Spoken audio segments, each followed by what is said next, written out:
both economies obviously have got their challenges at the moment. In the United Kingdom's case, obviously we've been now battling for 5-6 years to get back on track, and it's extremely encouraging to see finally some emergence of, let's not call them green shoots, but at least of some sort of activity going on there. So I think we all have to hope for the best on that front. The Indian situation is, of course, rather dramatic as we speak, and I think it's going to be a very interesting time to hold this convention at which British businesses and Indian businesses can talk about what the implications of the current situation in India are. Obviously, I think our members in the British business groups know that India is a long story. It's not a short story. It's not a story that you panic over short-term turbulence. But equally, it's very difficult to see the way forward at the moment.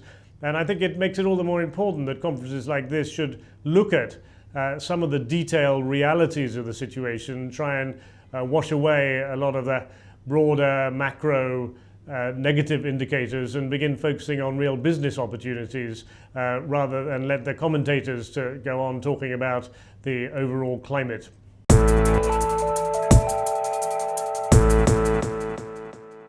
I think every company has its own story to tell.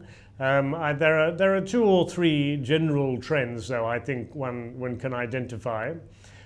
Firstly, that there is clearly still very strong interest from British companies in the Indian market, that Prime Minister Cameron's ambition to turn this into a very special partnership and to make India and the UK partners of choice matches with a business mood overall. Just last night I was with someone from one of the major British banks who was saying to me, you know, why is it that British companies are continuing to come if there are all these challenges? And I was saying that I think there still is in the United Kingdom an appreciation not only of the potential but of the pleasure of doing business in India, and that there's still a very natural fit in many ways.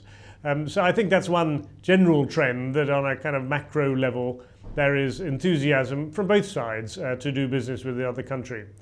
The second thing I'd say, though, is that, of course, I think our aspirations for the development of the business partnership have been slowed down, have been made less fruitful thus far by the challenges which the Indian government has found in pursuing its reform process. We all know that reform in a big and noisy democracy like India is not easy. There are always challenges for anyone in power, and I'm afraid that will continue to be the case after the next election here too. But it does, in day-to-day terms, trying to run companies here or bring companies in, present some very specific challenges, ranging all the way from the very big, high-profile tax problems through to the day-to-day trials of trying to deal with the red tape which surround international finance, of trying to make sure that you have your rather elaborate accounting procedures in place, and that you deal with the myriad of day-to-day requirements that are put on a business that you're here, when you're running it here. But then thirdly, I'd just say, Govind, that I think there are 2 overriding issues which I'm very pleased that our convention is going to be looking at, which I think are a theme for almost any business coming in here on scale. And those are questions of skills. The human resource challenge for an international company coming into this marketplace is extraordinarily still very significant, despite the enormous amount of talent which there is in India. Finding the right people for the right jobs who are able to fit into international corporate frameworks remains, I think, quite difficult.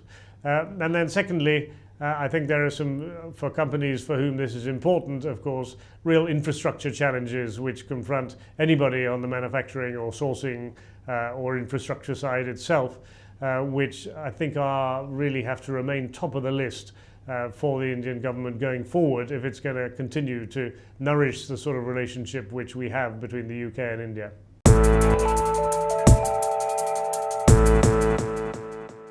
I think things will move ahead. It's a question of the pace at which they move. I think there's a very fundamental principle on that one big case, which is this question of retrospectivity. And I think that what people are feeling, and indeed obviously the events of the last week have slightly reinforced this feeling, is that there is an unpredictability about Indian government response to what in the end of the day is a rather painful process of integration into the global economy.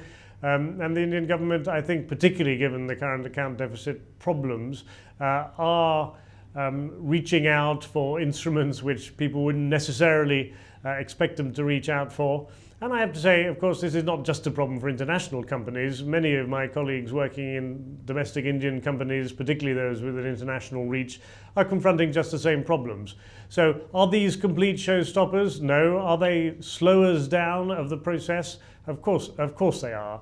And if one could see a little bit more predictability and a little bit more stability in the process, then I think it would be a big bonus for all of us.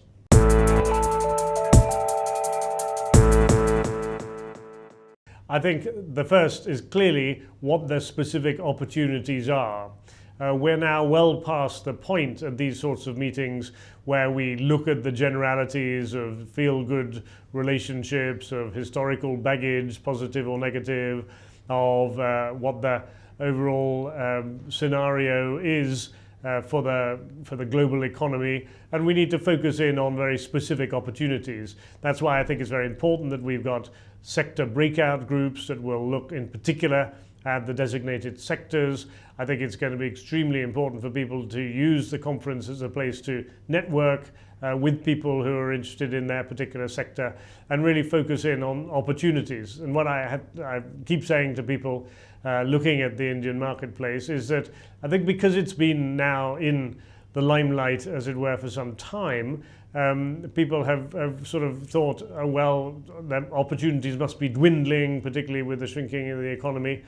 That's not the fact. The fact of the matter is, those of us who work in this economy know, is that this is an economy at a stage of development that inevitably means that there are enormous opportunities in certain sectors and indeed in certain parts of the country.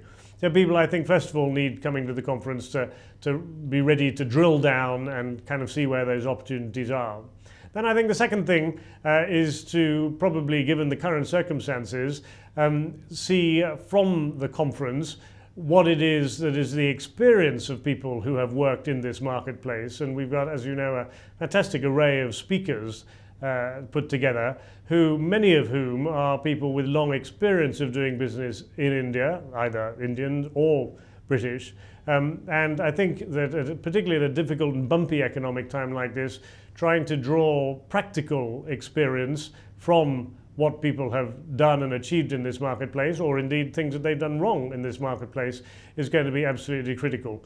And then the third thing, as always, for people coming to conferences like this, is to enjoy themselves. I think the people organizing the conference have done an incredible job of putting together a remarkable program, which is not just fascinating in the substance and the main meetings, but it also got a whole lot of peripherals, which are going to be extremely entertaining, and I'm certainly looking forward to it.